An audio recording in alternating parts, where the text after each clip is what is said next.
saya merujuk kepada kitab Allahumma salli ala Sayyidina Muhammad Rasail Al-Hajat. Rasail Al-Hajat tulisan Imam Al-Ghazali rahimahullahu ta'ala.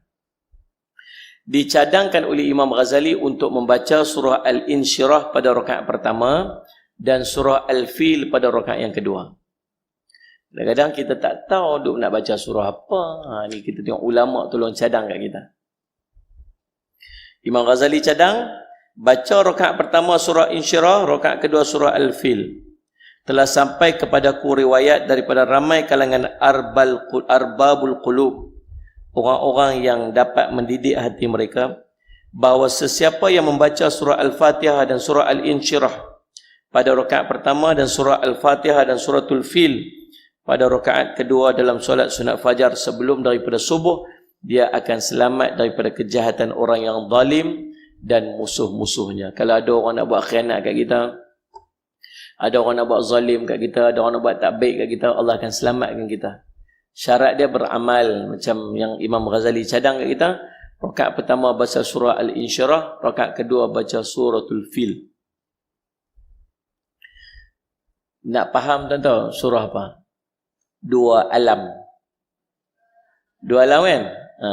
Alam Nasrah dengan Alam Tarokai. Abang tu, oh baru dia kata. Dia duduk fikir surah Al-Insyirah, proses lama tak jumpa. Duduk cari wal Insyirah tak jumpa-jumpa. Faham tak Mas Ahmad? Jadi salat Ahmad ingat, rakaat pertama baca Alam Nasrah, rakaat kedua baca Alam Tarokai. Apa kelebihan dia? Menurut Imam Ghazali, dia akan terselamat daripada kebencian musuh, kezaliman orang yang nak buat zalim dekat dia, orang nak buat khianat kat dia. Kita ni tuan-tuan, Ustaz Ahmad, buat baik pilah macam mana pun dengan orang. Buat pilah macam mesti akan ada orang benci kita. Tak akan ada semua orang sayang kat kita. Semua orang sayang. Baik pilah. Kita tengok ulama-ulama hebat-hebat pun orang benci. Tak payah tengok ulama, tengok Nabi SAW. Nabi pun orang benci. Guru saya kata apa? Berapa orang kenal kita? Berapa orang kenal kita? Kalau yang kenal kita 10 orang, yang kenal kita 10 orang aja, mesti ada seorang dua yang benci kita. Betul tak? Kan tak ada kan semua insya-Allah Ustaz saya ni orang sayang saya semua ada. Lagi tuan-tuan nak buat agama, lagi orang benci. Lagi nak kita nak ambil agama masuk dalam diri kita, kita nak hidup beragama ni, lagi orang tak suka. Tambah kalau kita jenis tegur orang kan. Sungguh memang jadi tanggungjawab kita tuan-tuan. Nabi SAW sebut. Ya? Salih Nabi kata, salih Ahmad, la yu'minu ahadukum hatta yuhibba li akhihi ma yuhibbu li nafsihi. Tak sempurna iman seorang daripada kamu sehingga dia kasih pada saudara dia seperti mana dia kasih pada diri dia sendiri. Antara tanda kasih itu ialah apa saja kebaikan yang dia nak ada pada diri dia, dia nak kebaikan itu ada pada kawan dia. Sebab dia tak mau masuk syurga seorang-seorang, dia nak kawan dia masuk syurga sama dengan dia kan? Dia mengaji hari ni. Dia kata tentang solat sunat fajar. Dia lagi dia pelik post dekat dalam Facebook dah, dalam WhatsApp dah. Buatlah sembahyang sunat fajar ni khairul, lebih baik pada dunia dan segala isi. Tuan-tuan ingat kita post itu semua orang suka kah? Ya tak? Ada orang kata jadi ustazah pula dah. Tahu tak? Ada dalam grup tu ada kawan Perli pula tu. Ustazah mai dah. Dia tulis lagu tu dia suka ke tu? Dia tak suka. Tapi kalau merepek, meraban tu dia suka sangat. Kita post satu merepek je, berjelau komen. Kalau kita hantar satu tazkirah, semua senyap sunyi, krik. Tahu ni. Ada yang saya memang macam tu, Salih Ahmad. Tapi kita kena buat. Kalau kita tak buat, nak siapa buat? Siapa apa buat? Kalau yang kedua, kalau kita tak mau kemaksiatan ada pada diri kita, kita tak mau kemaksiatan tu ada pada saudara-saudara kita, maka kita kena tegur dia kalau dia buat kemaksiatan. Sebab kita rasa tanggungjawab. Kalau kita tak tegur dia, siapa nak tegur dia? Dia baik kita, dia tolong kita, tiba-tiba dia buat maksiat. Kita tahu maksiat yang dia buat tu sekali kena lempak dalam neraka. Kita kesian kat dia, kita sayang kat dia. Sebab tu kita tegur dia. Tapi bukan semua orang boleh terima tegur. Dia kata apa? Allah nak tegur aku. Hang tu siapa? Ingat aku tak kenal hang tu lagu mana? Lah baru-baru je dia belajar-belajar, pandai-pandai nak tegur orang. Susah tuan-tuan. Tapi Ustaz Ahmad, tanggungjawab kita nak menegur. Bila yang dia nak appreciate kita ni? Nanti bila dia duduk kat padang mahsyar. Terima kasihlah hang tolong tegur aku. Ya Rasulullah Muhammad. Ada orang suka kita nasihat dia, ada orang tak suka, tapi kebanyakan manusia takkan suka dinasihati. Dia Muhammad. Sebab tu ulama sebut kalau seorang yang melakukan amal makruf nahi mungkar, lalu semua orang suka dekat dia, ketahuilah ada ada yang tak kena dengan amar makruf dia. Sebab sifat orang melaksanakan amar makruf nahi munkar ni ialah orang benci, orang tak suka. Tu guru saya kata, bila kita memilih jalan beragama, maka kita telah memilih jalan dibenci. Kita telah memilih jalan difitnah, kita memilih jalan ujian. Maka bila kita berjumpa dengan ujian fitnah, maka ketahuilah kita berada di jalan yang benar. Jadi bila kita pilih jalan nak pergi ke kebaikan, nak pergi ke arah agama tu, tidak akan jumpa dalam dia simpang-simpang dia. Misalnya semat arena dia adalah ujian, arena dia adalah fitnah. Orang Muslimat ujian arena dia ialah kejian-kejian manusia. Maka kalau kita berjumpa benda tu, kita tahulah bahawa kita sedang berada on the right track. Faham tak sidang Muslimat? Menegur pun ada hikmah. Dalam kitab menegur bukan boleh tegur macam tu saja. Saya Imam Syafi'i kata, kalau saudara kamu menegur kamu secara terbuka, kalau saudara kamu menegur kamu sembunyi, maka ketahui dia sedang menasihatimu. Tapi kalau saudara kamu menegur kamu secara terbuka, ketahuilah dia sedang menghina kamu. Nak tegur orang, kena tutup, jaga keaiban dia. Tengok silap orang tu, jangan tegur secara terbuka. Tegur dalam grup WhatsApp. Tadi aku nampak hang semayang tak betul, hang Fatihah tu macam baca tak betul, tulis dalam grup WhatsApp. Tak boleh macam tu, kena tegur dia secara direct, PM dekat dia, beritahu. Sallallahu alaihi Muhammad. Faham tak ni tuan-tuan? Hidup kita, manusia akan benci kalau kita buat. Nak buat macam mana? Tu sifat dia.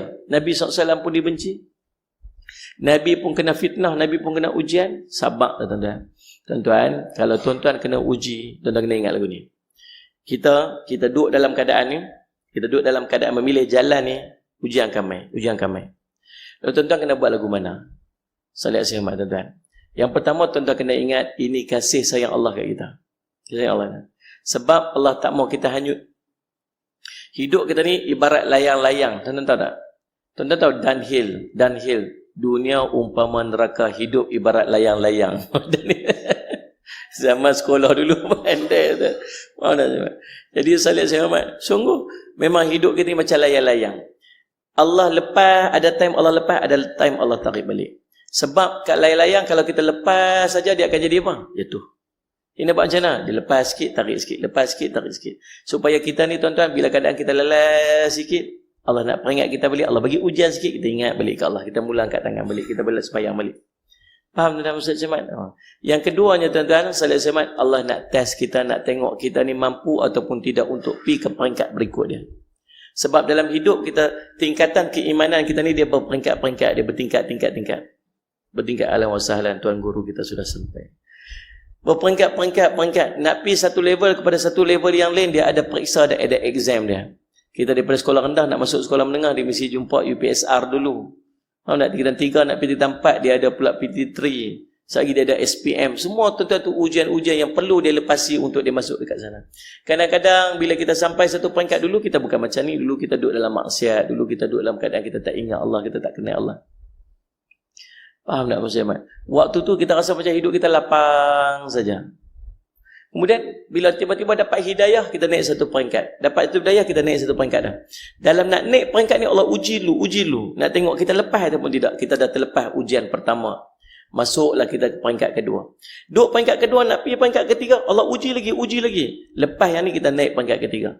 Tapi ada orang yang kalah ujian tu, dia tak boleh naik. Even worse, lebih teruk, dia duduk dah peringkat ketiga, peringkat keempat. Tapi bila dia diuji, dia patah balik duduk peringkat yang paling awal macam mana dia dulu-dulu ni. Ada orang yang dah dulu pakai tudung lah, dah buka balik. Ada orang dulu pergi majlis ilmu dah tak pergi dah. Ada yang dulu duduk semayang sampai semayang di masjid, lepas tu tinggal, bukan sekat tinggal tak pergi main di masjid, dah tak semayang dah. Pasal apa? Pasal ada ujian yang Allah bagi kat dia, boleh dia tak lepas. Yang ketiga, pasal apa Allah bagi ujian kat kita tuan-tuan? Pasal apa? Pasal dosa kita. Allah nak padam dosa-dosa kita. Ingat yang tulis lah. Bila kita buat maksiat dulu-dulu ni, kita nak dekat dengan Allah, Allah tak mau orang yang ada maksiat, ada dosa duduk dekat dengan dia.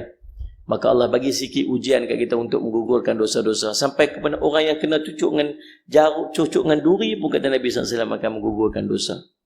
Yang berikutnya, pasal apa Allah bagi ujian kat kita tuan-tuan? Sebab Allah menyimpan hikmah di sebalik ujian. Ada benda yang lain. Sebab tu kita nak kena sabar dengan ujian ni tuan-tuan. Sabar. Jangan duk meratui tak bertempat. Awak lah, pasal apa lagu tu lah, pasal apa lagu ni. Allah tak kasihan kat aku ke, Allah tak ingat kat aku ke, ni aku macam-macam. Tak usah duk kata apa. Pasal apa? Nabi SAW sebut, As-sabru dhiya'un. As-sabru dhiya'un. Dhiya'a ni apa? Dhiya'a ni cahaya matahari, cahaya yang terang. Allah sebut dalam Quran, huwallazi ja'ala asy-syamsa dhiya'a wal qamara nura. Dialah Allah yang menciptakan, yang menjadikan matahari itu cahaya dan bulan itu cahaya. Cahaya pada matahari Allah sebut dhiya'a. Bulan, cahaya pada bulan Allah sebut nura. Dua-dua pun cahaya. Apa beza di antara cahaya matahari dan cahaya bulan? Cahaya bulan lembut, sejuk, tenang, nampak juga tapi lembut. Tapi cahaya matahari panas, terik, pedih, berpeluh, tak selesa, tapi sangat terang. Nabi kata, as-sabru dhiya'a. Orang yang sabar dia akan mendapat cahaya yang terang. Tapi bila duduk dalam cahaya matahari, rasa tak selesa, akhirnya lari, pergi berlindung, lari dekat syekh. Maksud apa? Dia telah berputus asa. Tak boleh sabar, akhirnya putus asa. Bila putus asa, dia tak akan jumpa hikmah. Sabar. Faham ni Azman? Tapi sembang bolehlah. Dia kata ustaz tak kena. Siapa kata ustaz tak kena? Allah SWT. Fitnah ni dia akan main, ujian ni dia akan main. Nabi sebut dah. Hidup orang mukmin ni macam selihat semat pokok yang ditiup angin. Pokok ditiup angin. Maksud dia, selagi ada pokok, selagi ada angin, selagi itulah macam ni. Goyang. Allah tak mau kita jauh pada dia. Dia nak kita biasa duk angkat tangan kat dia, duk berontak mengadu kat dia. Lagi Allah kasih, lagi ujian main. Tapi orang kafir kata Nabi SAW macam pokok gandum, sekali ditiup angin rebah, tak bangkit-bangkit dah. Maksud dia duduk nikmat, dia seronok elok, sekali pup mati terus masuk azab. Faham dengan Zaman? Jadi subhanallah Zaman, hidup dalam ujian, kita nak buat lagu mana? Bila orang fitnah kita nak buat apa? Orang fitnah kita nak buat apa? Nabi kita, diam. Diam. Susah nak buat tuan, susah nak buat lah, ya Allah. Percayalah susah nak buat. Tapi itulah yang Nabi SAW kata. Tahu pasal apa? Bila orang fitnah, masuk orang akan bercakap pada orang lain. Hantar tak dia tu buat apa? Hantar tak tu buat apa? Hantar tak tu? Hantar tak Ustaz Anas buat apa? Biasa tu kan, kami buka madrasah macam tu lah keadaannya. Hantar tak Anas? Hantar tak? Bila bercakap pada orang, kita ni duk rasa apa? Bercakap tu, dia tu cakap tak betul. Orang duk terima maklumat yang tak betul tentang kita. Kita duk berasa nak buat lagu mana? Kita berasa macam kita nak pergi perbetul pada semua orang. Tidak? Yang mana kita kenal-kenal? Assalamualaikum. Hang dapat dah berita tu? Aku dapat ada cerita apa pula ni? Hang tahu pun tak betul. Seorang dua boleh lah kita telefon pergi. Yang lain sebab tu yang ku hantar kat grup WhatsApp yang tak apa semua. Larat nak kantor semua-semua. Nabi kata, diam. Satu hari kebenaran akan muncul dan fitnah aku akan mati. Diam. Tapi senang nak buat tak? Susah nak buat. Hidup kita hati. Ya Allah, depa kata apalah. Lalu kau pergi tengok jumpa kawan-kawan kita. Dia selalu duk angkat tangan kau tu. Hari ni tengok tu. Allah, dia ni mesti dah tahu dah ni. Dia ni mesti. Macam mana aku nak pergi? Nabi kata, diam. Sampai bila Allah nak tolong kita ni? Sampai kita serah 100% kat dia. Selagi kita duk meratih, duk melompat, duk lah macam ni, macam tu. Selagi tu Allah biar kita. Nak buat terang mana? Sampai satu waktu kita angkat, ya Allah, tolong aku, ya Allah. Aku tak boleh nak buat apa, ya Allah. Aku serah 100% kepada kamu, ya Allah. Waktu tu Allah akan tolong kita. Siapa yang pegang hati-hati semua manusia tu? Allah pegang. Jangan risau, Allah akan bagi kebenarannya. Jangan risau. Tapi sangat susah. Sebab tu Nabi SAW kata apa? Allah menyediakan syurga. Allah menyediakan rumah di tengah syurga kepada orang yang mengelak daripada berdebat dan berbalah. Walaupun dia di pihak yang betul. Pasal apa? Pasal salih ala Sayyidina Muhammad susah nak buat. Tengok tengok Sayyidina Abu Bakar radhiyallahu anhu. Bila seorang main maki hamun dia, dia duduk. Diam saja. Maki hamun dia duduk. Diam je, Rasulullah duduk tepi dia. Lama mana boleh sabar, kita pun macam tu lah. 1-2 orang kata okey lagi. Diam, Ustaz kata. 1-2 orang kata lagi, diam, tak apalah. Nabi kata diam. Main 10-15 kali dia duduk kata, kita pun ni hang melampau ni. Mana? Kita pun tak boleh nak sabar. Sayyidina Abu Bakar pun sama, bila duduk kata lama-mula duduk diam lah. Lama-lama dia pun bangkit tu nak Bangkit tu nak apa betul apa dia tu kata. Bila dia bangkit je Rasulullah pun bangkit, Rasulullah pun pergi. Bila Rasulullah pergi, dia pun beralih kat Rasulullah, dia tengok Rasulullah pun dia pergi, dia tinggal orang ni, dia pergi Rasulullah. Tadi waktu orang tu maki hamun saya, orang tu kata macam Rasulullah duduk dengan saya ni dia. Tapi bila saya bangkit nak pertahan diri saya aja Rasulullah pergi. Pasal apa? Dia tadi waktu kamu duduk diam tu, waktu kamu sedang dimaki hamun tu, malaikat semua duduk pertahankan kamu. Apa yang dimaki, malaikat maki je balik. Tapi bila kamu bangun untuk pertahan diri kamu waktu tu, malaikat pun dah pergi, aku pun dah pergi. Kamu buatlah sendiri-sendiri. Tuan-tuan, belajarlah buat macam tu. Belajar tu. Pasti ada kebaikan. Walaupun stres, ya Allah, Allah saja yang tahu. Tuan-tuan kalian manusia iman. Kita berasa macam, ya Allah, habislah, semua orang tahu lah. Tak betul lah, aku tak buat lah macam tu. Tuan-tuan serah dekat Allah. Allah tahu apa dia buat. Boleh. Tahu apa nak angguk umat raya. InsyaAllah tuan-tuan buatlah. Kita ni nak hidup kat lama mana kan? Hidup lama mana. Tak lama mana pun.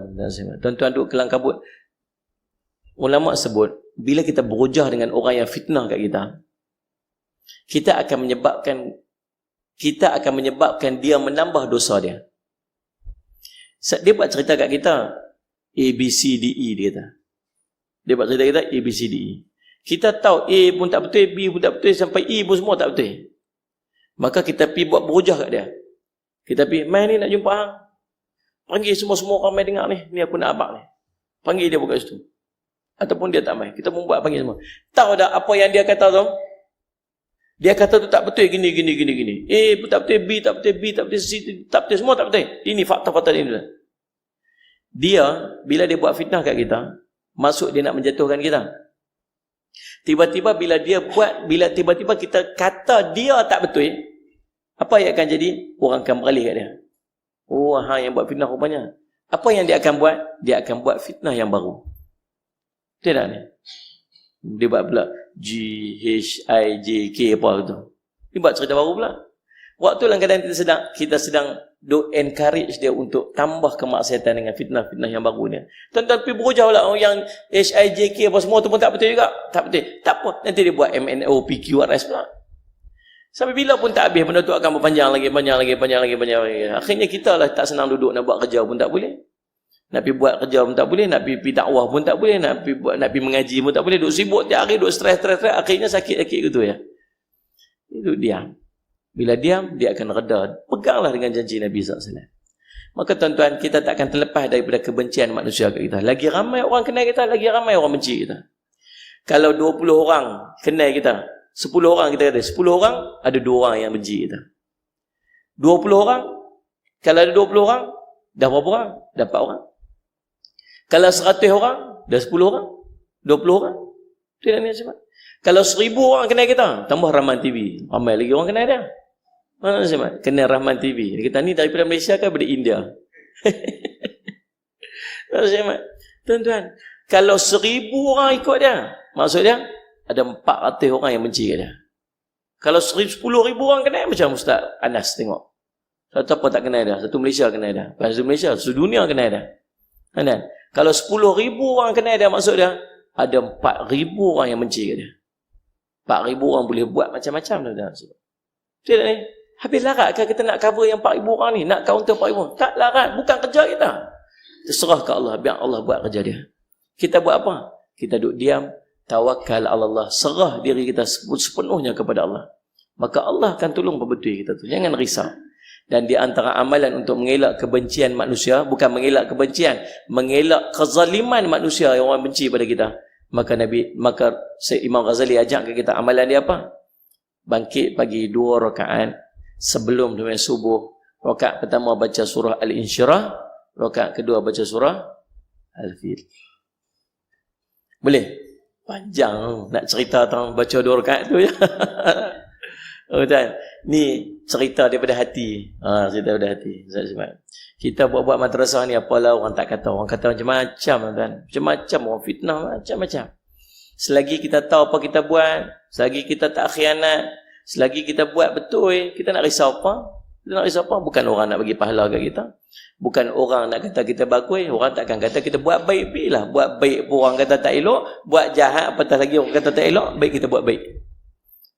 Biar Tak usah duk kisah sangat apa manusia kata kat kita. Yang kita kena kisah ialah apa Allah kata kat kita. Dekat tu sudah. Faham tak ni semua? Baik.